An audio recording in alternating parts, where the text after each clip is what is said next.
My girlfriend tried to baby trap me, I wasn't ready, but she didn't care, AITA? 2 years into our relationship and I find myself at a crossroads, grappling with a mix of betrayal, confusion, and an overwhelming sense of loss. I'm 25, working a steady job in IT that pays well but isn't exactly my dream career. My girlfriend Emma is 22, a passionate elementary school teacher who finds joy in the simple things. A child's laughter, the quiet after a storm. And oddly enough, the meticulous planning of lessons and activities that spark creativity in her students. We met through mutual friends 4 years ago, and something just clicked between us. It wasn't love at first sight, but rather a slow burn, that grew stronger with every conversation, every shared silence, every moment spent together. We decided to move in together a year ago, after dating for a year. It was a significant step. Moving our relationship from weekend sleepovers and date nights to sharing a small but cozy one-bedroom apartment. Cohabitation was surprisingly smooth for us.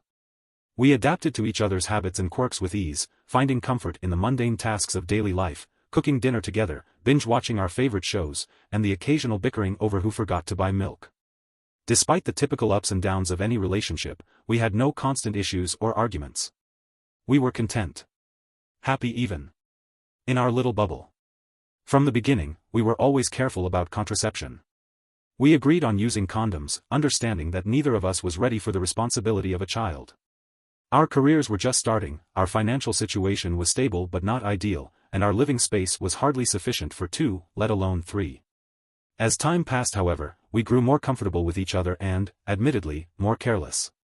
About a year ago, we transitioned to using the pull-out method. Yes, I know, not the smartest move. But after extensive Googling and reading various forums, we convinced ourselves that the odds were in our favor, a 10 to 15% chance of pregnancy within a year seemed manageable. We naively thought that, should an accident happen, we'd somehow be ready to embrace whatever came our way. In the tapestry of our shared life, threads of imagined futures were interwoven with the present, creating a vibrant picture of what could be. These were not just idle fantasies but a shared vision that bound us closer. Our evenings often melted into nights with conversations that stretched from the mundane to the profound. It was during these times that our dreams of marriage and a family came to life. Emma's eyes would light up as she talked about the kind of mother she wanted to be, her voice filled with hope and excitement. We even had names picked out. If it was a girl she would be Sophia, and a boy, Ethan. The number of children was a topic of playful debate. Emma wanted 3, while I thought 2 was a more manageable number. These discussions were our way of painting a future together. A testament to the seriousness with which we viewed our relationship. It was in one of these moments, lying on the couch with Emma's head resting on my shoulder, that she showed me a TikTok reel of a baby giggling uncontrollably, as his father blew raspberries on his belly. We laughed together, and in her laughter I heard the echoes of our future happiness. These moments were sacred, a glimpse into a life we both yearned for when the time was right. But therein lay the unspoken tension. Timing. We agreed time and again. That now was not that time. Our dreams were just that, dreams to be realized when we were ready, financially and emotionally. However, the discord in our shared dreams began to surface one evening. It had been a mundane Thursday in every way up to that point, which had turned our peaceful lives upside down. I came home earlier than usual thanks to a stable and peaceful job. I called her and told her I would be home soon and wanted to have a romantic dinner with her. I walked into the house, holding a bouquet of roses to give to her. Emma looked beautiful in a red silk dress. On the table there are romantic scents and flowers. I told myself, we're going to have a great night. That night we had sex. I finished her. While I went to the other room to get a towel to dry her off, I returned to the bedroom and noticed something strange. She had my sperm on her finger and was taking it inside herself. According to her app, it was her ovulation time and had been for the past few days. I obviously was in complete shock since I've never been in this situation before. Has been my first sexual relationship. I straight up asked her what she was doing. She looked at me and didn't say anything, or at least looked like she didn't know what to say. I asked her if she was doing what I thought she was doing. And she nodded her head and said she was sorry. She just really wanted to have a kid and got mixed signals. She apologized. Over and over. She didn't sleep all night. She said she just got the urge. And didn't think twice because of how we're living together. And I must not care that much because I used the pull-out method. In that moment, the air in the room felt frozen, heavy with the weight of Emma's admission and the silence that followed. My mind raced, trying to process what had just happened. the trust one thought we shared shattered by her actions. I stood there, towel in hand, feeling a mix of betrayal, confusion, and a deep, sinking disappointment. Why Emma? The question escaped my lips before I could reel it back in, my voice a mix of hurt and disbelief. We talked about this, about waiting, about being ready. She sat up, the silence between us stretching. When she finally spoke, her voice was small, filled with regret. I know we did. I thought maybe if it just happened, you'd be happy about it. I see how you are with our friends' kids and I thought. Her words trailed off, leaving the unsaid hanging between us. The realization that she had been willing to make such a life-altering decision without my consent, based on what she perceived as mixed signals, felt like a blow. It wasn't just the act itself, but the implication that she didn't trust us enough to make this decision together that stung the most. I sat down beside her, the anger giving way to a profound sadness. Emma, wanting a child isn't wrong, but how you went about it, that's not how we make decisions, especially not ones as big as this. She looked away, tears starting to form in her eyes. I'm sorry, I got scared. Scared that we'd keep waiting for the right time, and it would never come. I love you. And I thought this would bring us closer. Her apology, sincere as it was, couldn't immediately mend the rift her actions had caused. This isn't just about timing, Emma. It's about trust.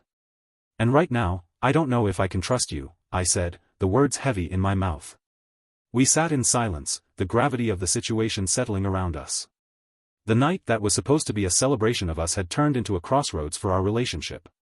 It was clear that apologies wouldn't be enough to navigate through this. We needed to talk, really talk about our future, our expectations, and how to rebuild the trust that had been broken. I think we need some time, I finally said, my heart heavy. Time to think about what we really want, and whether we can move past this. Emma nodded, her voice barely a whisper. I understand. My happy accident fantasy, the one we'd both entertained with a cavalier disregard for the consequences, had morphed into something sinister. This wasn't a playful discussion anymore. This was a calculated move, a manipulation veiled in the guise of fate. A cold anger began to simmer within me, threatening to boil over. The days following my inadvertent discovery were a blur of confusion and turmoil. Each moment spent in silence was a moment filled with the noise of my own doubts and fears. The thought of confronting Emma filled me with an indescribable dread, yet the alternative of living in a state of perpetual doubt was equally unbearable. In an attempt to quell the storm within, I turned to the anonymity of the internet, searching for stories similar to mine, seeking advice from those who had walked this path before. In the wake of our confrontation, a heavy silence settled over our apartment. The air felt thick with unspoken words, charged with the tension of our unresolved issues. As if navigating a minefield, afraid that any misstep might reignite the conflict. Our conversations, once filled with laughter and dreams of the future, were now clipped and strained, focusing on the mundane tasks of daily living to avoid delving into the emotional turmoil that lay just beneath the surface. My emotional state was a tumultuous sea of confusion, anger, and sorrow. I found myself oscillating between moments of profound sadness for what we might lose, and flashes of anger at the betrayal I felt. Sleep was elusive, and when it came, it brought no relief.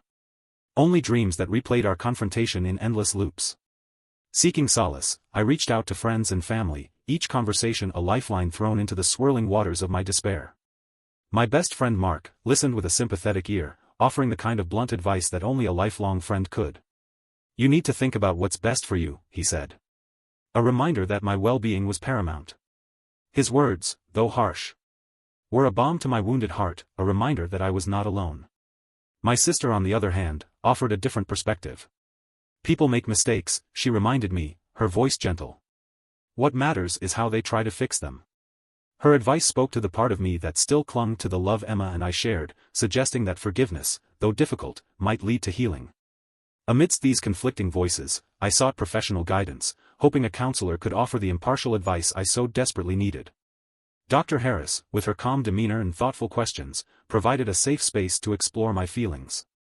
She encouraged me to consider not only the emotional impact of Emma's actions, but also the underlying issues that might have led to them. Understanding is the first step towards healing, she said, a statement that resonated with me. The advice I received was as varied as the emotions that racked me. Mark's words urged me to protect myself, to consider the possibility of a future without Emma. My sister's advice, meanwhile, nudged me towards empathy and forgiveness, towards the potential for growth and healing within our relationship. And Dr. Harris? She offered a path forward, a way to navigate the complex web of feelings and decisions that lay ahead. I thought of our beginnings, the ease of our laughter, the depth of our conversations, and how effortlessly our lives had intertwined. Then, I considered the breach of trust, the weight of betrayal that had settled between us. The balance was delicate, the scales tipping with each day spent in contemplation. The decision when it came was not heralded by a moment of clarity or a dramatic revelation. It was a quiet acceptance of the love that remained, a love not unscarred, certainly less naive, but perhaps stronger for having weathered this storm. I choose to stay. The decision was not an absolution of Emma's actions, nor was it a denial of the pain that had been caused. It was, instead, a commitment to us, to the potential of what we could rebuild together, acknowledging the scars that would mark us. But also the growth that could emerge from healing. Sitting across from Emma, the words were difficult to find, the weight of them heavier than I had anticipated. "I love you," I began, the truth of those words undiminished by the challenges we faced. "And I believe in us, enough to want to try, to work through this together." The relief in her eyes was immediate, a lightness returning to her that I hadn't seen in weeks, but there were conditions, necessary foundations for the long process of rebuilding trust. "We need honesty, complete and unwavering," I said, holding her gaze. "And counseling. Together. We have to understand why this happened, and how we can move forward without fear of repeating the same mistakes." Emma agreed without hesitation, the seriousness of her nod an acknowledgement of the work that lay ahead for both of us.